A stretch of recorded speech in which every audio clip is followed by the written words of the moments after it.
Hi, everyone. I'm Liz Farrell, Artistic Director of Painting and Printmaking and Chair of the Artists in Residence program at Anderson Ranch. Welcome, and today we have an opportunity to meet our current artists in residence at Anderson Ranch. Our 12 current artists have braved the snowstorms to be here for 5 weeks, and they're already working away in their studios here. I'm really impressed by that. They've really started at full speed. We're elated to have them here, and we're enjoying getting to know them. And we're excited to give you the opportunity to learn a little bit about them as well. So today we're going to hear from the residents. They'll each have a few minutes to present their work. And so residents, thank you for being here, and let's get started.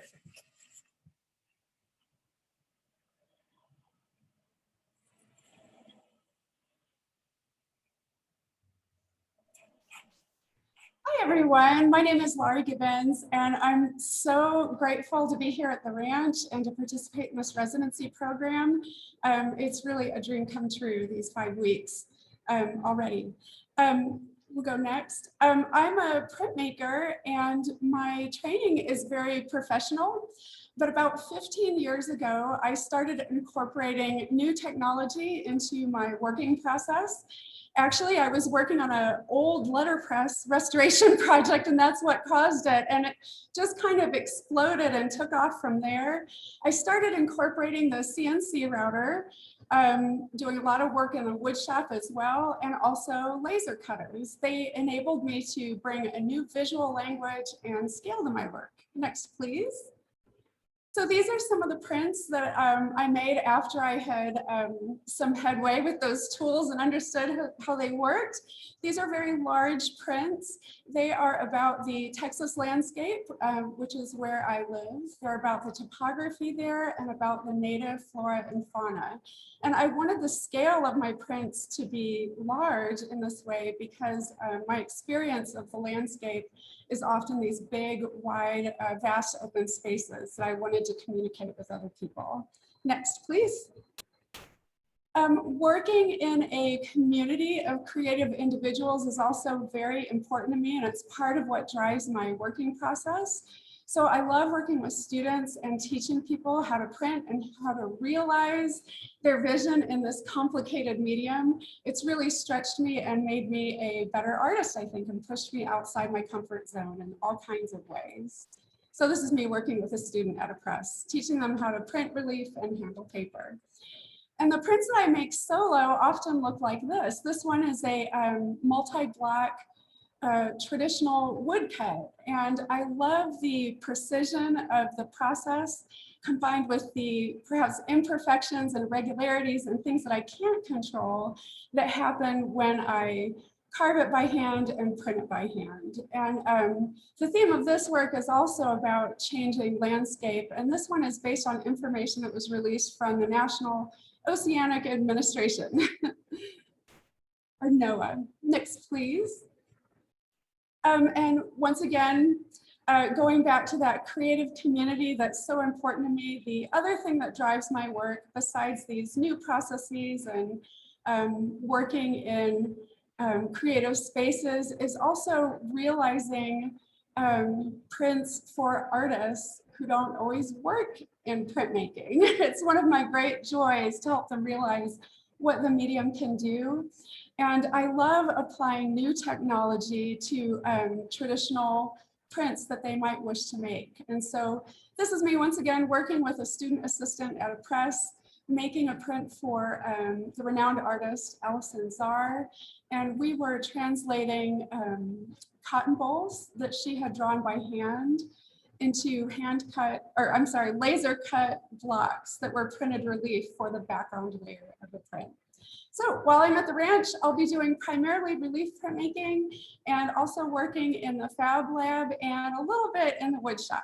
So I'm really excited about my time here and look forward to seeing what our community does together. Thank you. Hi, so I'm Nancy. I'm 23 years old. I'm from Stockton, California, and I'm coming from Oakland, California. Yeah, and I just graduated from Rhode Island School of Design with a BFA in textiles. And everything that you're going to see is mostly from my senior thesis, where I kind of took a step away from traditional textile making into like things that I know best, which are painting and drawing and kind of like being a draftsman. Yeah. So a lot of, to put it shortly, a lot of my work is about like intersections of my identity that I've like found really hard to unravel and kind of came to the forefront of my being and my understanding when I was in school. And sorry, I'm shaking a little bit. I kind of get emotional about it. So one of those things is kind of like growing up poor in the Central Valley of California and then going to a prestigious institution. And kind of being like a first generation college student and having nobody guide me on how to be like a poor person, like around wealthy people who also make art. Yeah, I'm so sorry, I'm crying. This always happens. And then also another thing is being Mexican and also being white and kind of not having anybody to guide me through those things either, like understanding my heritage. So yeah, these are all like drawings from that senior year that kind of like helped me understand how to operate in my vessel and unravel kind of these things that are confusing to other people and also confusing to myself. So the intention behind my work is mostly to kind of create these worlds or this imagery that developed or derived from all of these different things like my heritage and also imagery that I grew up with being poor and that have like affected like my body and my way of thinking, and kind of creating these worlds that help me understand my like operating vessel and help me understand and unravel these things and put myself in funny situations to kind of feel more comfortable in my making and kind of in my being. Yeah, so that's about it. My intention for the ranch is kind of, and I've told everybody this, but I've been working so much the year between graduating and then also like being here. And so my intention for the ranch is kind of to make larger scale drawings and kind of take advantage of, and larger scale paintings, but to mostly take advantage of like the resources and the space and time and the rest that I'm allowed here in order to kind of do this super emotional work that takes a lot out of me. Yeah, so that's about it. I think there's one more slide, but yeah, that's all that there is to it.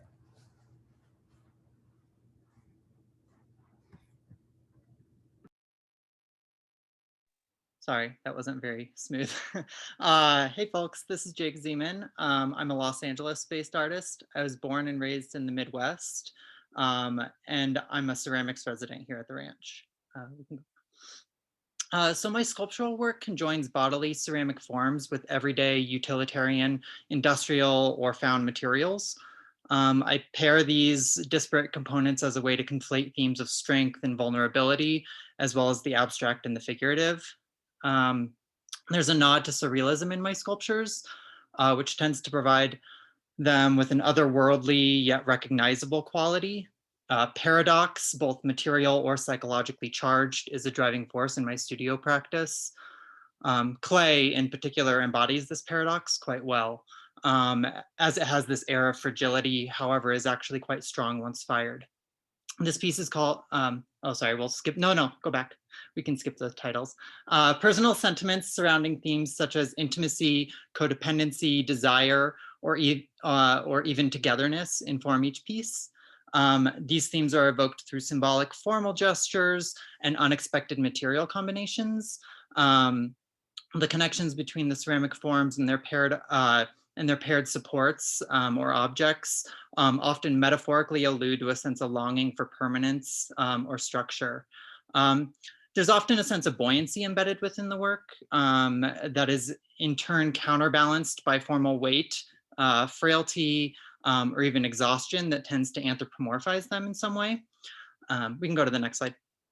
I think I like to think of each piece as a different character. One that balances this like bright playfulness with an air of fragility and at times entropy. My abstract sculptures act as both static, even fetishized objects, yet they also are stand-ins for emotive bodies. We can go to the next slide.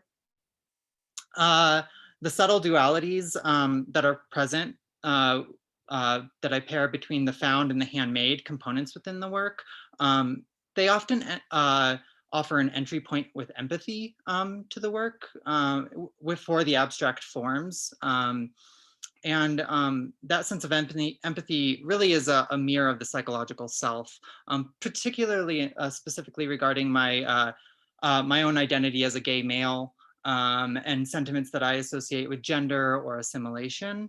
And trying to fit into this world and trying to navigate it. We can go to the next slide. So recently I've been allowing the sculptures to commingle on handmade platforms recessed against a painted wall that creates these staged scenes. In the scenes, the sculptures are kind of doing this dance. They're being actors as well as props simultaneously and allowing an abstract narrative to kind of unfold. Here at the ranch, I'm looking to make a bunch of new characters and try to pair a bunch of new materials together and sketching and planning new scenes, hopefully. I'm also looking to incorporate glazes and learning other finishing techniques into them, as the surfaces that you're seeing right now are all hand painted. So that's about it. Hi everyone, I'm Inga Opasso. I'm from Chile. I'm currently based in LA and I just graduated from an MFA program at CalArts. Yeah, there we go. My work is, I'm a fourth generation craft textile. My whole family is on mostly sewing, and I became really interested in the textile industry and the waste of the textile industry more than making new stuff. And I started working with a thrift shop in the town that I live at, and I started learning how much of the waste was involved in making textiles, but also the waste after, when people throw away their textiles, or in this case, the shop, almost like 15% of it gets resold and everything else goes donated, quote unquote, to Chile and Africa. And I follow the trail down to Chile because I'm from there. And I started understanding how much waste it gets to Chile, and around 5% gets actually reused, and everything else goes buried. It gets buried in like landfills or burned. And so I thought that was like a really interesting kind of parity with like me being from a generation of people that do textiles. This is a weaving that I did, and this old recycled clothing that I started using kind of like the traditional weaving techniques, and then using recycled materials to make pieces. Next slide. This is a permanent installation that I have in Joshua Tree, and I started kind of thinking about like the new geology that we're gonna have, or we have, and started kind of imitating the geology that like where we're gonna have trash and like the layers underneath of us of all the waste that we make and how we can deal with that. Next slide. So I started gluing the fabric and making different kind of objects of like kind of the new geology that we can have. And yeah, can you have the next slide? So this is kind of like a little teaser of what I'm gonna be working at the ranch. I started thinking about how much waste we have, and kind of like, oh yeah, let's stop shopping, let's stop, let's reuse, but we have so much waste in the textile industry. And so I started collaborating with a PhD in mushrooms. Her name is Danielle, and we're gonna collaborate doing here at the residency. She's gonna instruct me how to grow mushrooms and how to deal with the mushrooms eating the clothing. And most of the clothing that we wear now is plastic. So this mushroom that she's researching will eat plastic. So we're going to do a cross collaboration, and trying to I'm going to make objects, the sculptures, and put mushrooms in them and see if how the clothing reacts to the mushrooms. And so this is my last sculpture that I have, and that I made, and I started kind of growing stuff on it, putting sod on it. So kind of interacting with nature and textiles. Yeah. Thanks. Hi everyone, this is Kushal. I'm really happy to be here and to be among all of y'all. I am originally from India, but have been living in the US on and off, or living really between the US and India. And I'm from a place called Panchgani, which is up in the mountains. And it's really like influenced me as a artist, both like socially, like the social culture of Panchgani, and also ecologically. So yeah, can you please go to the next slide? One of the things about Panchgani was that it was an educational hub for the British when India was colonized, and the schools that I studied in was also like influenced by like the British. Yeah. So some of these places were also influenced by the education systems were influenced by the British systems, and they kind of continued to a kind of system where it was made for like a hierarchy, kind of governing a hierarchy over people, kind of making people feel less powerful. So I was really this work is made out of ceramics. I was trying to like kind of assess what it looks like in my body, like holding so much stress, holding so much of like that that power of someone else on my future, and kind of trying to rebuild, like unbuild that and rebuild this new kind of person. So this is called Lost Forest, where I was kind of relating my body to the forest, looking at a different understanding of time, looking at a more unmechanized time, looking then at the lineage and history of time associated with colonization, associated with industrialization, and going back towards looking at myself as an individual within this like deeper time within ecology. I kind of tend to use chairs, or come to start using chairs as almost a symbol of hierarchy, because chairs were introduced within India as like someone that has more privilege. You like kind of look up to people, look up to teachers as someone sitting on a chair. You look up to like kings or queens. So this is made out of like porcelain, and then also like notebook paper, which I relate to a lot in my work, where I think about it as something where we're taught how to write within these like small segments of lines very early on, and that's how we like learn how to see and perceive space throughout our lives. So I was thinking about how that kind of changes, like what it would look like to kind of break that, or even like acknowledge that. Next slide. This work was called Bodies Made by Habit, Tools by Hand. So again, kind of relating my body to like the tools that we sit on, and how like we kind of associate or become them, or like the things that we use, the tools that we use come from what we need, but then also like they kind of becomes part of our body, or becomes a memory in our body, and that's how we kind of live our lives. Next slide. This is actually a video. Yes, this is a piece that was 20 feet long. These are things that I found and then mimicked. Like again, like I look to the landscape for different representations of time, different livings of time, and also like different histories, and the kind of these merging of histories of where I am, and also like just kind of thinking about power and like the power that we associate, sorry. Uh, yeah, the power that we associate with language upon landscape, and that's what I will be doing here at the ranch. Thank you, guys. Hello, my name is Rafael Corso. So I'm from Mexico City. I was born from a multiracial, multicultural family. I live between New York City and Tulsa, Oklahoma. So I see, oh, okay, next slide.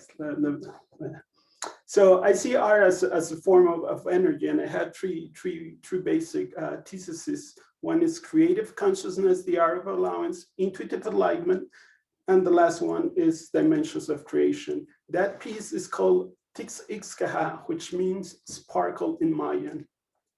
And this is a big ceramic piece, all made in sections, and I made it with my own clay body. Next, please. That one is called Titulate. And as you see, you can see me there. I always photograph myself next to my pieces because I'm very egocentric, of course. Of course, now it is so you can have the sense of the scale. I always, in the bigger scale, I always have that sense of freedom.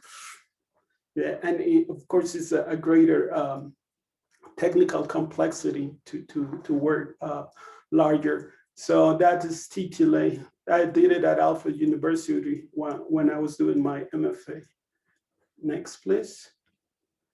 You see on the bottom left, it's on my on the left hand side. You can see that Titulate again, and all that image is it's a panoramic view of my MFA thesis show, which was it was called Creative Consciousness: The Art of Allowance. It's that 75 feet by 45 feet, ceramics, neon light, black light, recyclable materials, lasers, and people enter the space with 3D glasses. No? So in the movies, you are in front of the action. In this case, I put people inside the action. I really love this piece. Next, please. Okay, that one is called Claudia, Intuitive Enlightenment. Claudia is the name of my sister. And the white color is basically the color of the clay. This one, I did it in New Jersey. And it's very, very intricate, that piece. I super love it. I fire to a very low temperature. Usually in ceramics, the higher you go in temperature, the more warpage you will get.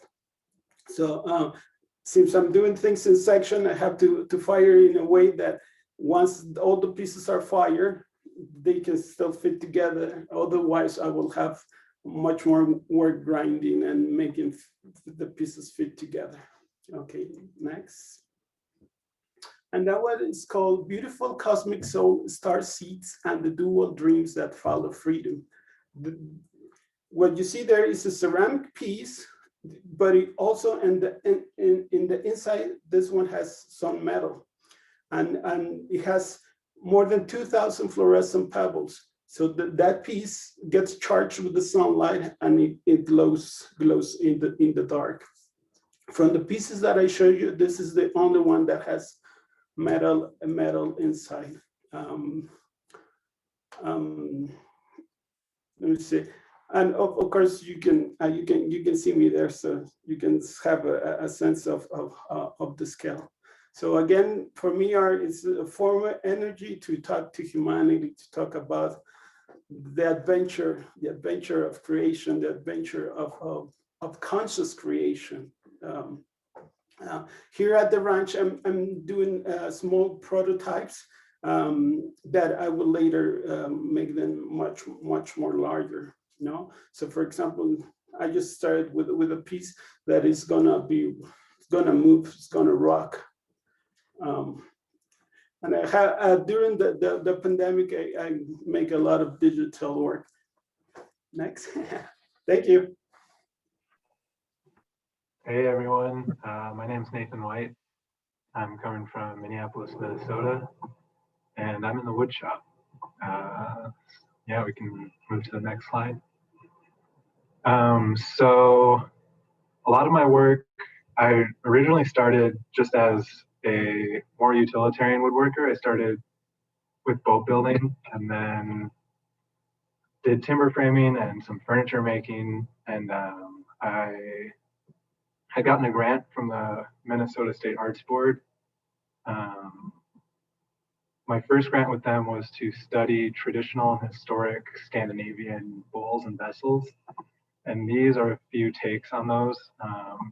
These are inspired by a historic bowl called a sneebskål, and they're bowls that were designed to drink out of in ceremonies and celebrations, primarily used for toasts. So on the corners is where they'd be held. I actually have one.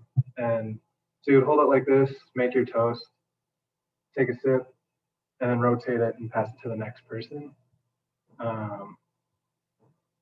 So a lot of my earlier work has been just different takes on the sneebskål and different types of drinking vessels from Scandinavia. Next slide, please.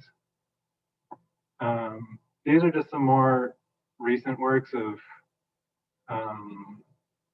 bowls and plates that I've been making. Next slide. And this is a piece that was from my most recent grant project where I was looking at exploring sacred objects and things that hold sacred objects.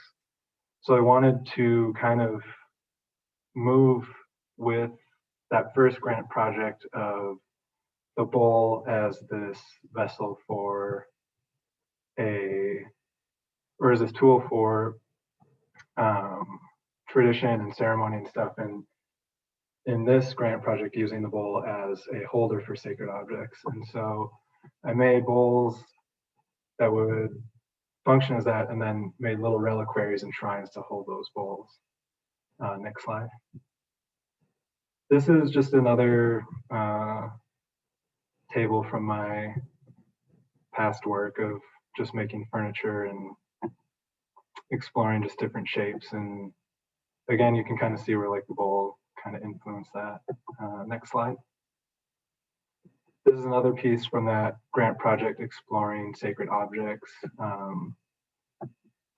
which while I'm here at the ranch, I will be kind of furthering here too. The project kind of went into exploring whiteness in America and how different peoples emigrating to the States have shed their traditions,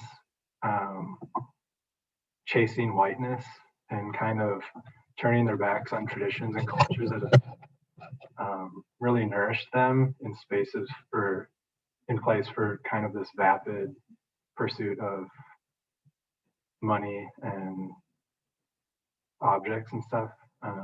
Next slide. Oh, I guess that's it. Thank you.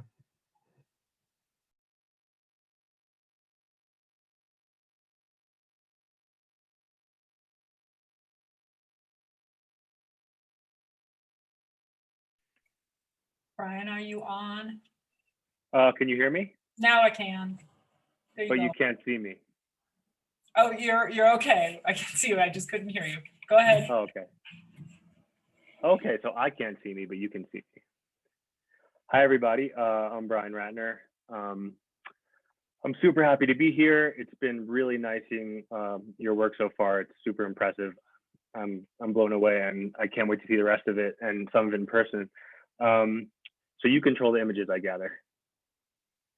Okay. So I'm a painter. If you can just go to the first image, I can just start talking about 4 paintings that I brought in. So my work is very inspired by landscape, by nature, and by experiences in certain places that I go to. Color is pretty much the most important thing in the work for me. Technically mark making and things like that. So this one is called Breathing Sea, and to talk about how the experience influenced the title on the piece, I did this in a residency in Greece in 2019. I was on an island called Skopelos, and I went snorkeling one day with one of the other residents in a cove, and we were diving underneath the water, and we saw this huge plant, like 50 by 100-foot plant. It's just sort of waving in the ocean. And we came up from the water, and she turned to me and said, "It's like the sea is breathing." And that kind of phrase and experience stuck with me throughout the process of being at the residency. And I kind of incorporate different symbols from the landscape and from the experiences in each painting. So there's like some bats in this image.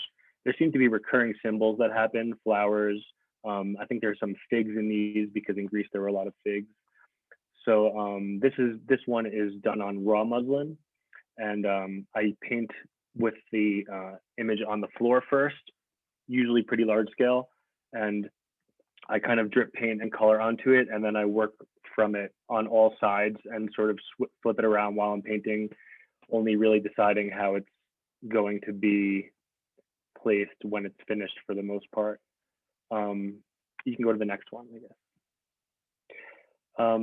This one is called Snow Day, which was a pretty recent painting, also on raw muslin.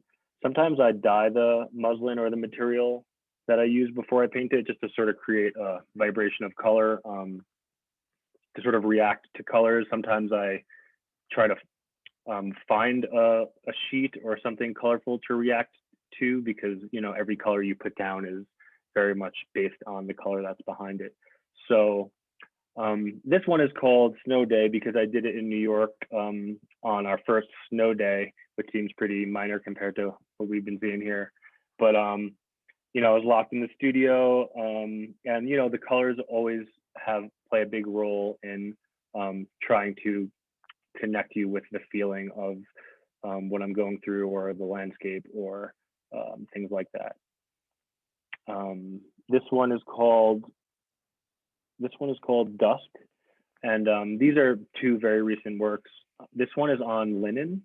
I actually have this little store in Brooklyn called the Fabric Barn that I go to, and this super cool lady's been there forever, and she has all these different color textiles. So I often go there to find a color to work on. This one is that teal color is actually the color of the linen. I didn't dye it. So I'll often go in there and just sort of feel out what that day or that week it feels right to paint on, because all the colors will very much be based on it. This one is called Pale Mountain, and this one it's on white linen, and it's on white linen, and this one, for the first time, I used a kind of paint called high flow acrylic, which was a richer, kind of more opaque paint that pretty much dries the color that you paint it with, just a little bit lighter. I often try to use elements of the landscape that I'm in with the paintings, like or sort of natural things, like there's a lot of salt used, there's some wax used. The salt sort of creates on the top left of the image, you can see this kind of like magical moment of flowery goodness. The salt creates these unexpected marks, often emulating, oh, okay, thank you. Hi, my name's Devin. I'm originally from Brooklyn. Past few years I've been kind of itinerant, fortunate enough to do a bunch of different residencies, refining my craft and developing my aesthetic. Really excited to be here, and thanks to everyone at Anderson Ranch for making this happen despite these crazy times. It's insane to be here and see how much work goes into making it work under these conditions.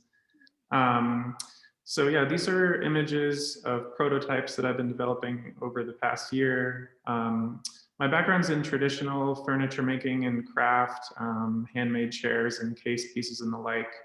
But the past year, I've been transitioning into working on much smaller pieces, chiefly objects for the home. Something about the past year and how crazy it's been, I think just like it required like a change in like the pace of work, the pace of seeing an idea come to fruition. And with these smaller objects, it's just so much more fun and joyful to just quickly iterate and be more sculptural and see things come to life much more quickly. The past like 6 to 9 months, most of my work has been centered around creating these objects for the home that are meant to like evoke a feeling of like the richness and decadence of classical forms and classical aesthetics, but then are distilled into these definitively modern forms that are, you know, slightly androgynous and queer and mysterious maybe as well. Essentially, what I'm trying to do is develop a my own more like forward-looking interpretation of handmade modern luxury objects. Working primarily in wood, but more and more incorporating brass, leather, and more things to come. At the moment, I'm really enjoying creating objects where like the central utility is fire. So mainly like candle holders and incense burners.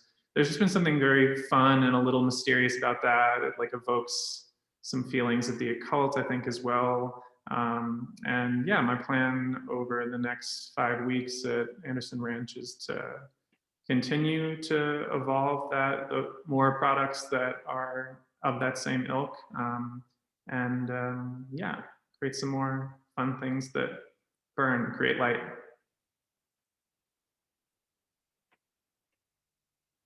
That's it. I'm done.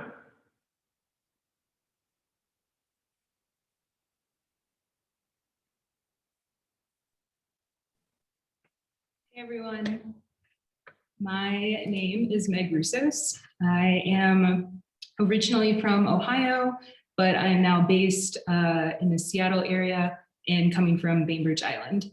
And my time during this 5-week residency at the ranch is going to be spent utilizing the landscape and the photography studio. So my artistic practice is cultivated from personal experiences in the wilderness.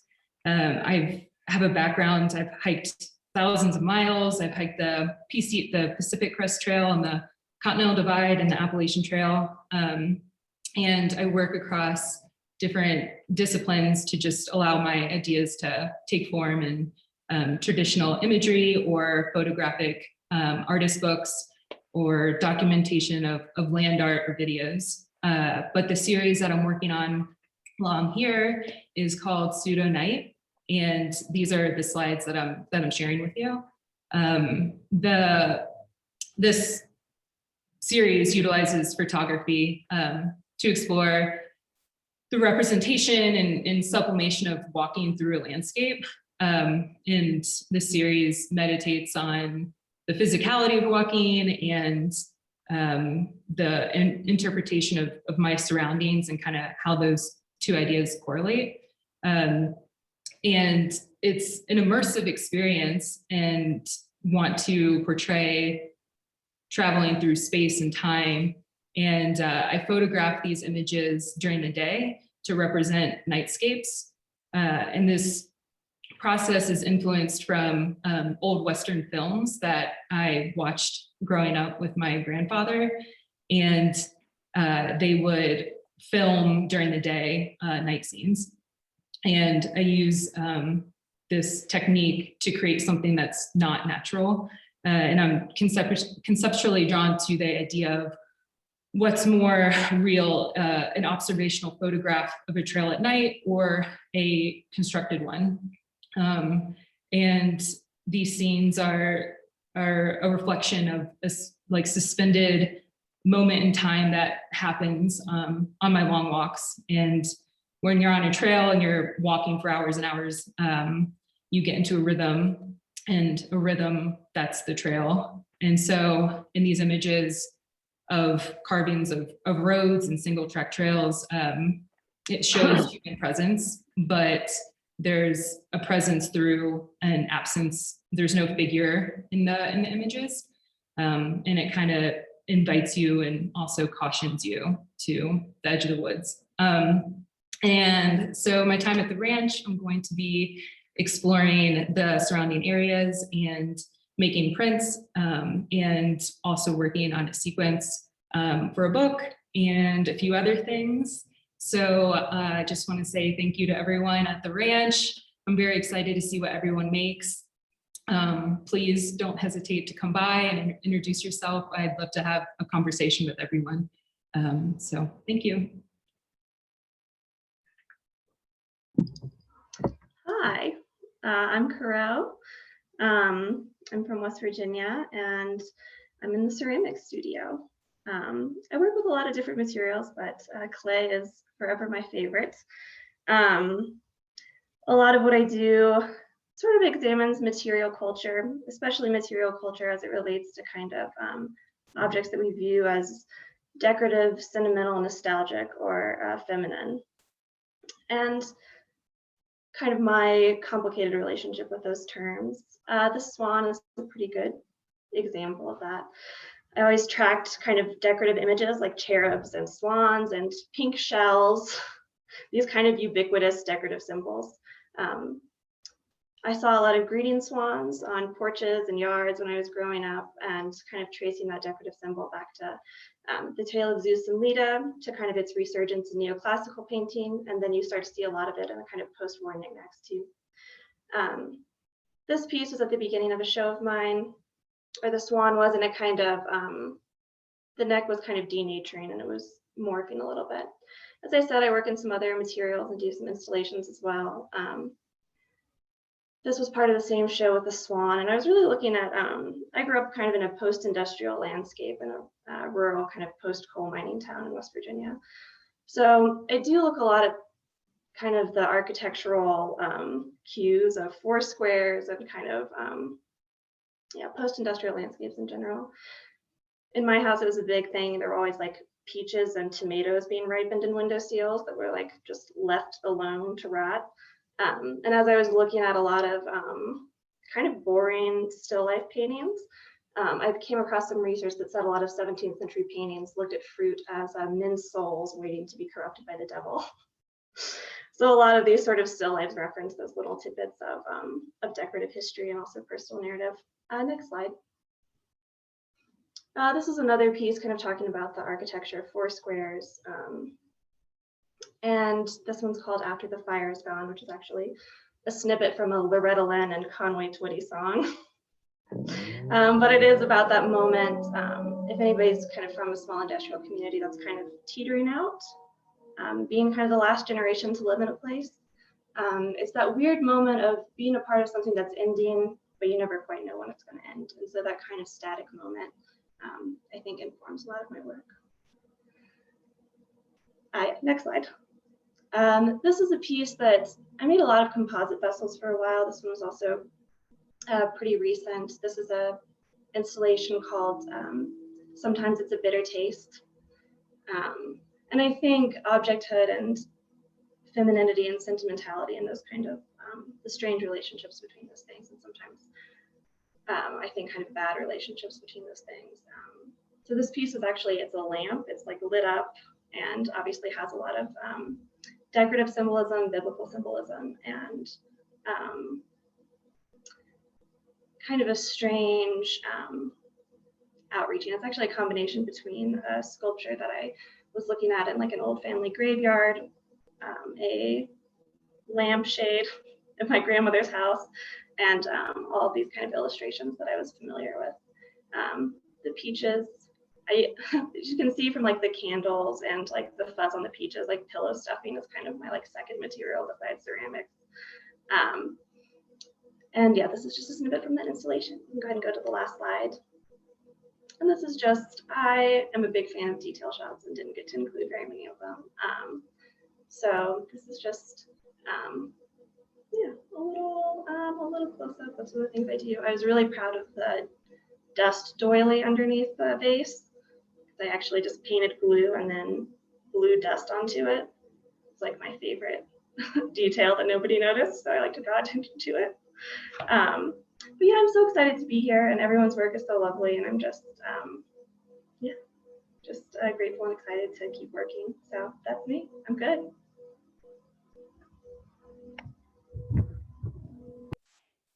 Hi, it's been really awesome seeing everyone's work.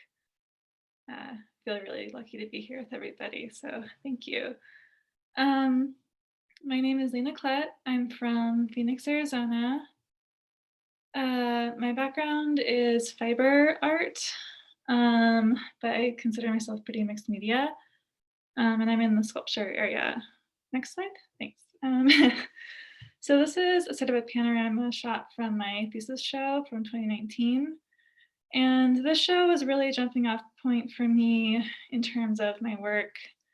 It focused on a single large rock that I found and Lena like took with me and rolled into my car. It was 65 pounds, like really heavy. And in this show, I was really interested in trying to figure out like what my relationship to the rock was and if I could change that relationship and if I could value it as an object, as a thing in a different way. Next slide. So I did a lot of different things. This was a piece in that show where I made 41 objects based off of a flat patterning of the rock. And then I assigned each of those objects with a word that was from Edith Hamilton's mythology that described the use of rock or stone. So there were things like trick and weight and other things. But I was really interested in sort of thinking about like, how do we see an object and what is like the cultural context of this object? And if you were allowed to play with that, like, can you shift it? And so people were allowed to come in and play with these objects and try to like question what that meant. Next slide. So then I kind of moved on. This is a piece from a residency I did last spring in Maine. It's like a very small, I call it like a wall shrine. And when I was in Maine, I was in this little tiny town and there was a slate quarry there. And I was interested in like this quarry as something where we take things from the earth. And so I was finding these like chunks of slate and I was thinking about the action of like taking versus carrying. And so I was trying to like build this shrine and build these objects that were questioning that action of taking and trying to honor the slate and honor like that relationship that we have with it. And so that kind of leads me to what I'm currently working on. I do a lot of drawing also. So this is a drawing. It's ink and gouache on paper with some holes punched into it. But I'm working right now with objects that were like 3D scanned and put on a website called Sketchfab, which is like an open source site for like 3D modeling, video games, that sort of thing. But I'm interested in like the non-important objects, so things like rocks and sticks, things that are like background objects from the website. And I'm trying to rethink about them and bring them into different contexts and kind of like give them a new life and maybe like try to honor them in a way. So next slide. And so I'm starting off with drawings, and this is like another little shrine, but I'm also working with handheld objects and just really trying to explore these different objects and like how I can transform my relationship and like value system for them. Yeah, that's it. Thank you. Wonderful. Thank you, everybody. And thank you so much for sharing your work with us today. It's been wonderful to see it all and to get to know you a little better. So that was wonderful. And it's just nice to see everybody doing such different work. It's going to be a really dynamic group. I can tell already. Thank you, everybody who's on today watching, for joining us virtually here at the ranch. And I just wanted to remind everybody that on April 15th at 4 p.m. Mountain Standard Time, we'll have a follow-up event, which is going to be a virtual open studios with the residents. And you'll get a chance to see what they've been making while they were here at Anderson Ranch. And also I wanted to mention that we will be having a visiting critic for Anderson Ranch who will be doing virtual visits, but also a virtual public lecture. Her name is Anna Katz. She's the curator at the Museum of Contemporary Art in Los Angeles. So we hope you join us for that on April 8th at 4 p.m. Mountain Standard Time. And thank you everybody for joining us today, and good night.